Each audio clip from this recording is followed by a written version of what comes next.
The FAA says San Diego International is one of the 40 high-volume airports getting ready for a 10% air traffic reduction beginning tomorrow morning. Now, this is uncharted territory, being the longest government shutdown in U.S. history. And the pain is already being felt at some airports around the country this week, including up to 3-hour-long lines through TSA in some places. Our Wiley Jahari joins us live from San Diego International, where he spoke with travel agents about what this means for holiday plans. Wiley. Yeah, guys, good evening to you. You know, the conditions right now at the airport are a little bit tense. That's because according to FlightAware, there are 130 delays at the airport and 2 cancellations, and we're not even at Friday yet. That's when we know it's going to be a 10% cutback on flights. San Diego International Airport is on that list. And for those that have Thanksgiving travel plans, they could be anxious, but one travel agent I spoke to tells me you could do 2 things, is keep checking your flight information and, quote, hope for the best. Delays are already stacking up at San Diego International Airport on Thursday.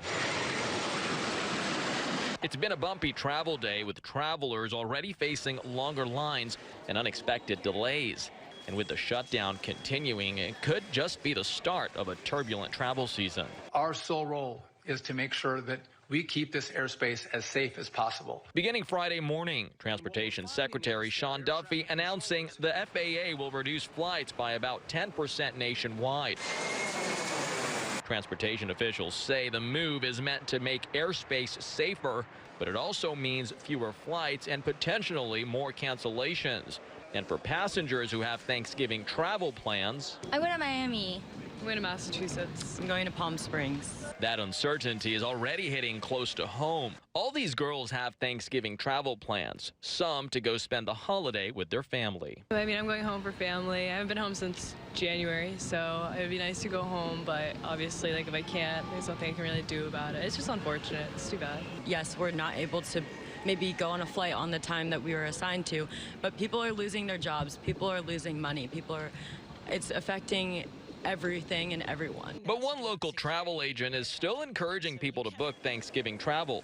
I would proceed with the booking with the understanding that there may be changes. But what if your flight gets canceled? Would flight insurance help? I would not necessarily go with insurance at the moment. You will get your money back, and make sure that you don't just get a voucher. Make sure that you get your money back, not a voucher. Swasbrook says travelers should stay up to date on their booking and have a backup plan even when it comes to Christmas. The problem is that because of shortage of staff and payments, they won't, even if the shutdown is done now, they won't get paid for another month or so. So this will be heading into festive season, which is Christmas, that's going to be an interesting time.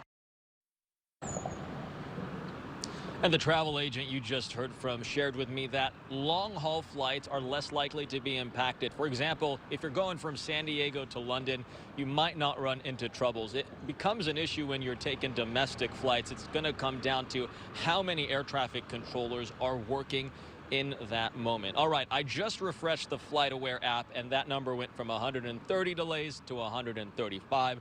So the situation here is fluctuating. We'll see how things are looking tomorrow, and we will keep monitoring this government shutdown and the airport situation as we get closer to Thanksgiving. Reporting live from San Diego International Airport, I'm Wiley Jahari. So it would be wise for travelers to be checking with their airlines directly. Thank you so much, Wiley, for that.